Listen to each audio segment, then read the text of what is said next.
सबसे बड़े योद्धाओं में से एक थे।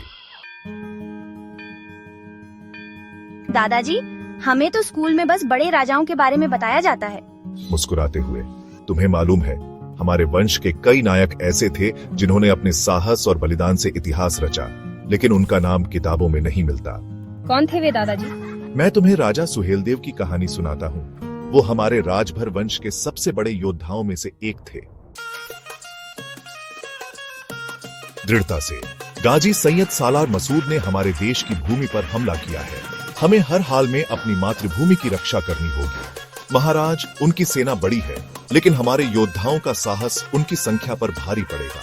हिम्मत भरे स्वर में, युद्ध केवल तलवार से नहीं, हौसले से जीता जाता है। राजभर वंश का हर सैनिक इस धरती के लिए प्राण देने को तैयार है। हमारी विजय सुनिश्चित है। दुश्मनों को यह संदेश दो कि यह भूमि उनकी नहीं हो सकती। राजा सुहेलदेव ने न केवल विजय प्राप्त की, बल्कि यह भी साबित किया कि हमारे वंश में साहस और बलिदान की कोई कमी नहीं थी। दादाजी, हमें ये कहानी किसी ने नहीं बताई। यही तो बात है बच्चों, हमारे इतिहास के कई गुमनाम नायकों की कहानियां छुपा दी गई। अब हमारी जिम्मेदारी है कि उनकी वीरता को हर जगह पहुंचाएं। हम ये कहानी सबको सुनाएंगे दादाजी। यही तो असली सम्मान होगा उनके लिए।